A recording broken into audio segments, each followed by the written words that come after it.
दोस्तों, एक रिसर्च के अनुसार अप्रॉक्स 80% इंडियंस जब भी गाड़ी बाय करने जाते हैं तो रॉन्ग गाड़ियां परचेज कर लेते हैं।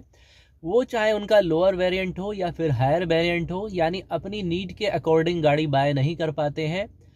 यानी उन्हें जिन गाड़ियों की आवश्यकता होती है उनके वो या तो हायर वेरिएंट ले लेते हैं या फिर लोअर वेरिएंट ले लेते हैं। तो आज हम बात करने वाले हैं कि आपकी नीड के अनुसार कौन सी गाड़ियां फिट होती हैं। सेगमेंट कोई सा भी हो सकता है, बजट कुछ भी हो सकता है, या फिर फ्यूल ऑप्शंस कोई सा भी हो सकता है।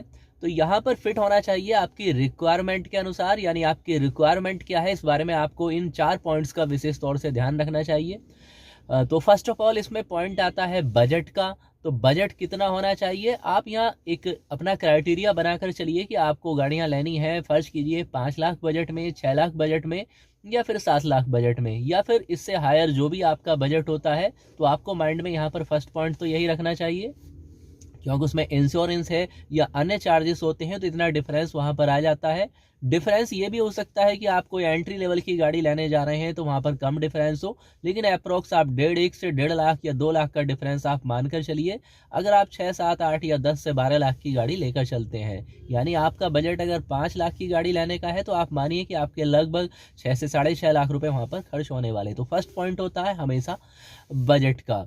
इसके बाद आपको दूसरा पॉइंट्स आता है जो माइंड में आपको क्लियर करना चाहिए जब भी आप न्यू गाड़ी परचेज करने जाएं, कि आपको गाड़ी कैश लेनी है या लोन लेनी है, और इसमें आपके लिए बेनिफिट किस में होने वाला है। क्योंकि ये पॉसिबल नहीं है कि हर आदमी को कैश में बेनिफिट हो या हर आदमी को लोन में बेनिफिट हो। डिपेंड करता है आपकी कंडीशन पर कि आपको कैश में लेने में ही बेनिफिट होगा या आपको लोन में ही लेने में बेनिफिट होगा। यहाँ पर देखिए, अगर आप रिटायर्ड पर्सन हैं और आपकी एक इनकम निश्चित रूप से आती है और आप कोई बिजनेस नहीं कर रहे हैं, तो इस कंडीशन में अगर आप गाड़ी परचेज करने जा रहे हैं तो आपको वहाँ पर लोन पर लेने में कोई भी बेनिफिट नहीं होने वाला है। आपको वहाँ पर गाड़ी कैश लेनी चाहिए। अगर हाँ सही है कि आप कोई आफ्टर रिटायरमेंट या फिर आप न्यूली अगर कोई बिजनेसमैन है, अपना बिजनेस करते हैं, और फर्ज कीजिए आप 6 लाख की गाड़ी लेते हैं, तो वहाँ पर आप 1 लाख रुपए जमा कर सकते हैं, बाकी 5 लाख वहाँ पर अपने बिजनेस में इन्वेस्ट कीजिए। तो उसका इन्वेस्ट से ही आप अपनी जो भी ईएमआई होती है उन्हें आसानी से पे कर पाएंगे, प्लस आपका 5 लाख मनी वहाँ पर सेव बना रहेगा। तो इन दोनों कंडीशन के बेस्ड पर आप देख सकते हैं आपको बेनिफिट किस में आने वाला है। अब बात आती है यहाँ पर मेन पॉइंट होता है कि आपका रिक्वायरमेंट आप कैसे सेलेक्ट करें, यानी कौन सी गाड़ी आपको लेनी चाहिए। हैचबैक लेनी चाहिए या फिर आपको लेनी चाहिए कॉम्पैक्ट एसयूवी या फिर सेडान लेनी चाहिए। देखिए दोस्तों, अगर आपका केवल ऑफिशियल वर्क है और ओनली सिटी यूज है, यानी आप घर से अप्रोक्स 20, 30 या 50 किलोमीटर भी आप मानिए ऑफिस में जाते हैं, ऑफिशियल वर्क है, और वापस अपने ऑफिस में आते हैं, लॉन्ग आपको वहाँ पर ट्रेवल्स नहीं करने होते हैं, तो निश्चित रूप से सेडान एक काफ़ी अच्छा विकल्प है। और ख़ास तौर से उस कंडीशन में कि आपका बिजनेस बहुत अच्छा है और आप कोई ड्राइवर वहाँ पर रखते हैं और आप रियर में आराम से बैठते हैं, तो निश्चित रूप से सेडान में कंफर्ट बहुत ही अच्छा होता है। तो आपको सेडान गाड़ी वहाँ पर लेनी चाहिए, कन्फर्म है। लेकिन अगर आप बिजनेस नहीं करते हैं और आपको जाना होता है, फर्ज कीजिए ऐसी रोडों पर जहाँ की रोडें ख़राब हैं, तो आपको या तो वहाँ पर फिर लेनी होती हैं कॉम्पैक्ट एसयूवी या फिर आप हैचबैक ले सकते हैं। आप कहेंगे हैचबैक वहाँ पर सूटेबल नहीं है, देखिए यहाँ पर डिपेंड करेगा फिर आपके बजट के ऊपर। नेचुरली अच्छे जहाँ पर रास्ते नहीं हैं वहाँ पर कॉम्पैक्ट एसयूवी एक अच्छा विकल्प है, तो आप वह भी देख सकते हैं। अब यहाँ पर पॉइंट्स आता है कि आपको फ्यूल कौन सा देखना चाहिए, यानी कि आप वहाँ पर पेट्रोल लेते हैं, डीजल लेते हैं। हालांकि आप यह भी कह सकते हैं कि करंट में तो पेट्रोल डीजल के एक ही रेट हो चुके हैं, तो सीएनजी लें या फिर इलेक्ट्रिक लें, तो 4 ही फ्यूल के करंट में अवेलेबल हैं। हालांकि एक न्यू फ्यूल का ऑप्शन भी आ चुका है, आप जानते होंगे, हाइड्रोजन फ्यूल, या फिर जिसे सेल बेस्ड कारें कहते हैं, लेकिन वो भी काफ़ी कॉस्टली हैं, तो उस बारे में हम बात नहीं करेंगे। हम बात करेंगे केवल 4 ऑप्शन, पेट्रोल, डीजल या इसके अलावा सीएनजी और इलेक्ट्रिक।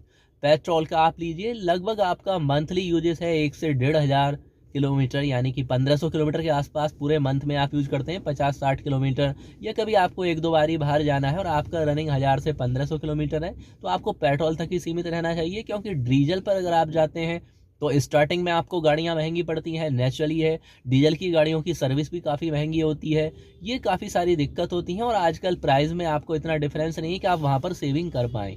डीजल गाड़ियाँ उस कंडीशन में बेटर हो सकती हैं जहाँ पर कि आपको फर्ज कीजिए 3000, 4000, 5000 किलोमीटर आपकी रनिंग होती है, आपको थोड़ा पावर की ज़्यादा ज़रूरत होती है, तो वहाँ पे थोड़ा बहुत आपको बचत हो सकती है। हालांकि उसमें भी बहुत ज़्यादा बचत नहीं आती है, आप जानते ही हैं। अब सीएनजी गाड़ियाँ कहाँ पर लेनी चाहिए आपको? नॉर्मली आप देहात में यूज़ करते हैं या आप अर्बन एरिया में, इससे कोई डिफरेंस नहीं है, आप सीएनजी गाड़ियाँ ले सकते हैं, कोई दिक्कत नहीं है। और आजकल सीएनजी के विकल्प की आप बात करें, चाहे एंट्री लेवल में आपकी ऑल्टो, स्विफ्ट, वैगनआर जैसी गाड़ियाँ हों, या फिर आपको और थोड़ा सेफ्टी पर अगर फोकस करते हैं तो टियागो जैसी गाड़ियाँ हों या फिर टिगोर जैसी गाड़ियाँ हों जो 4 स्टार में आती हैं। इसके अलावा हुंडई की ग्रैंड आई-10 नियोस, आप इनमें से देख सकते हैं सीएनजी का विकल्प भी। निश्चित रूप से यहाँ पर प्राइस सीएनजी के भी काफ़ी हो चुके हैं, 86 के आसपास हो रहा है। आपके सिटी में कितना है आप लिख सकते हैं। तो पेट्रोल में और सीएनजी में ज़्यादा डिफरेंस नहीं है, लेकिन माइलेज के आधार पर अगर आप कैलकुलेट करेंगे, दोनों के अगर सेम प्राइस भी होते हैं पेट्रोल सीएनजी के, तब भी सीएनजी में कुछ बेनिफिट आता है। दूसरा डिफरेंस आता है प्राइस में, वो आपका लगभग 2 साल में वहाँ पर कवर हो जाएगा, अगर आपका वहाँ पर यूज़ है 1000-1500 किलोमीटर मंथली से ज़्यादा। वैसे 1000-1500 किलोमीटर भी यूज़ है आपका और आप एंट्री लेवल की गाड़ी ले रहे हो, खास तौर से फर्स्ट टाइम गाड़ी परचेज कर रहे हैं, तो हमारा सजेशन है कि अगर आप फर्ज कीजिए, एक एग्जांपल के लिए बताते हैं, आप टियागो परचेज करने जा रहे हैं, 6 लाख की है और सीएनजी में अगर आप लेते हैं तो आपको वहाँ पर इतना बेनिफिट निकल कर आ जाएगा। अगर आप सीएनजी वाला ऑप्शन लेंगे, प्राइस में नेचुरली डिफरेंस आएगा, लेकिन वहाँ पर आपको इतना बेनिफिट आएगा जो ज़्यादा से ज़्यादा आपका 2 या 2.5 साल में आपका कवर हो जाएगा, प्लस आपका वहाँ पर बेनिफिट काफ़ी होने वाला है। दूसरा, आप जानते ही हैं, पावर और कंफर्ट तो लगभग बराबर ही आता है। पावर में डिफरेंस होता है, सही पॉइंट है सीएनजी में, लेकिन इतना कोई लीक वहाँ पर महसूस नहीं होता है। पर्सनली यूज आपको हम यहाँ पर बता रहे हैं, यानी टिगोर का जो यूज हमने करके देखा है, तो वहाँ पर ऐसा पावर लीक कोई प्रॉब्लम नहीं होता है, अच्छा खासा पावर भी आता है।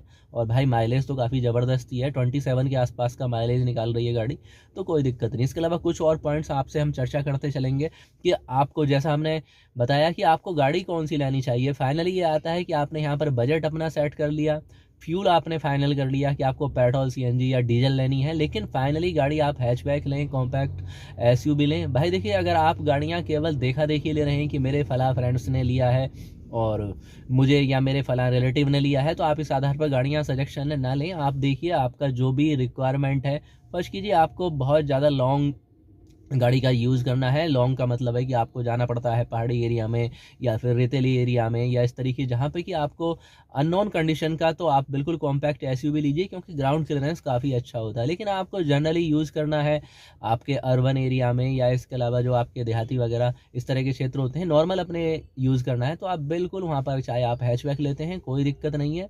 तो इन पॉइंट्स का अगर आप ध्यान रखेंगे तो निश्चित रूप से आप अपने लिए बेस्ट गाड़ियां परचेज कर पाएंगे। और हमेशा ध्यान रखिए कि अपना माइंड मेकअप करके जाइए आप शोरूम पर जब भी जाते हैं।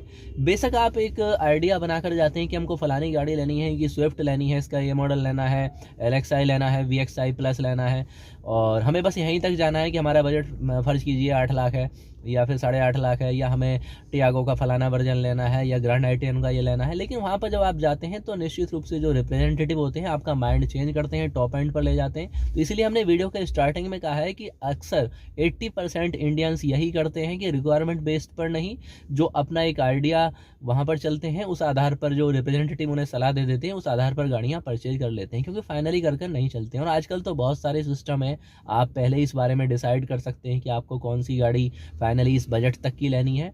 बाकी आपको हम यहाँ पर बता चुके हैं कि आपको लोन पे लेने में फ़ायदा है या फिर आपको कैश लेने में फ़ायदा है। जिनका बिजनेस है या इन्वेस्ट करके कुछ अर्न कर सकते हैं, उनके लिए बिल्कुल लोन पे लेने में फ़ायदा है। लेकिन आपकी अगर मंथली इनकम फिक्स है तो आपको लोन में लेने में वहाँ पर कोई भी फ़ायदा नहीं होता है, अगर आप उससे कुछ भी बेनिफिट नहीं ले सकते हैं, बल्कि आपको वहाँ पर 1-1.5 लाख रुपए का नुकसान होगा फाइनली 5 साल की अगर आप किसी भी गाड़ी की अगर आप किस्त कराते हैं। और मेनली बात करते हैं अब लुक्स और फीचर्स के बारे में, तो हम सेम बजट सेगमेंट में एक से बढ़कर एक शानदार गाड़ियाँ अवेलेबल हैं। कॉम्पैक्ट एसयूवी की बात कीजिए, निशान मैग्नाइट है, रेनो काइगर है, तो काफ़ी सारे ऑप्शंस आपके लिए हैं। इसके अलावा टाटा की नेक्सॉन है या इसके अलावा मारुति की ब्रेजा है, तो आपको जो पसंद आती है यहाँ पर आप फाइनली डिसाइड कर सकते हैं। अब बात करें अगर फीचर्स की, तो फीचर्स में दोस्तों कुछ फीचर्स ऐसे होते हैं जो मोस्ट इंपॉर्टेंट है, उन्हें आप अवश्य देख लीजिए, जो आपके कंफर्ट के लिए वास्तव में काम आने वाले हैं। बाकी कुछ फीचर्स ऐसे हैं अगर आपको नहीं चाहिए और उनकी वजह से काफ़ी दाम बढ़ रहे हैं तो आप उन्हें छोड़ भी सकते हैं, उन वेरिएंट्स को आप छोड़ सकते हैं। जैसे कि सनरूफ का फीचर्स है, तो आप समझिए शब्द से ही सनरूफ का फीचर्स खासतौर से उन कंट्रियों के लिए बनाया गया था जहाँ पर कि धूप कभी कभी निकलती है, तो वो लोग जब भी ड्राइव पर जाते थे, अपने काम पर जाते थे, तो कुछ टाइम के लिए अगर धूप निकलती है तो उसे ओपन करके वो धूप ले लेते हैं। लेकिन दोस्तों आप भारत को तो जानते हैं, यहाँ पर धूप तो कितनी निकलती है, लोग धूप से बचते फिरते हैं। तो कुछ आप समझिए नॉर्मली यहाँ किसी काम का फीचर नहीं है, बाकी आपके बजट के ऊपर डिपेंड है। कंफर्ट आप मानते हैं तो ले सकते हैं, लेकिन मेनली जो फीचर्स हैं हम 3 फीचर्स आपको बता देते हैं। फर्स्ट है आपका रेन सेंसिंग वाइपर्स, निश्चित रूप से आपके काम आने वाला है। सेकंड है पुश बटन स्टार्ट, ये आपके काम आने वाला है। इसके अलावा क्रूज कंट्रोल का फीचर्स भी अब कुछ गाड़ियों में, बल्कि हम कहते हैं काफ़ी सारी गाड़ियों में आपको मिलने लगा है और कंफर्ट के लिए वास्तव में इंपॉर्टेंट है। और अगर ऐसे वेरिएंट किसी मॉडल में किसी गाड़ी में आपको मिल जाते हैं या क्रूज कंट्रोल मिलता है, तो ये एक ऐसा फीचर्स है जो निश्चित रूप से आपको आराम देने वाला है। अब आती है यहाँ पर बात कि आपको ऑटोमेटिक लेनी चाहिए या मैनुअल लेनी चाहिए। देखिए बिल्कुल क्लियर है, अगर आपको डेली सिटी यूज़ करना है, बार बार आपको गाड़ियों को रोकना पड़ता है और आपका ऑफिस कंजम्पशन एरिया में है या आपका वर्क ही कुल मिलाकर ऐसा है कि आपको केवल 80 to 90% सिटी यूज़ करना है, तो आप बेझिझक यहाँ पर ऑटोमेटिक गाड़ी ही लीजिए। ऑटोमेटिक गाड़ियों के वेरिएंट की बात करें तो जहाँ पर नॉर्मल गाड़ियों में 50 to 60K का डिफरेंस आता है, कॉम्पैक्ट एसयूवी में भी लगभग थोड़ा सा डिफरेंस आता है, तो आप वहाँ पर ऑटोमेटिक वेरिएंट लें जो आपको बार बार क्लच और इस तरह की दिक्कतों से आराम देते हैं। वहाँ पर ऑटोमेटिक ही आपके लिए काफ़ी बेनिफिट होने वाला है, चाहे आप माइलेज की बात कीजिए या आपके कंफर्ट की, यानी आपको थकान भी काफ़ी कम महसूस होगी। तो इस आधार पर ये देख सकते हैं फीचर्स का हम आपको यहाँ पर अपडेट कर चुके हैं, कौन से फीचर्स आपको होने चाहिए। बाकी अन्य डिटेल्स अगर आपको इन्फॉर्मेशन चाहिए, खासतौर से अगर आप फर्स्ट टाइम गाड़ी परचेज करने जा रहे हैं, तो इंस्टाग्राम आईडी आपके लिए शेयर कर रहे हैं स्क्रीन पर। आप इंस्टाग्राम पर आइए, आप डेली हमारे साथ लाइव चैट कर सकते हैं। इसके अलावा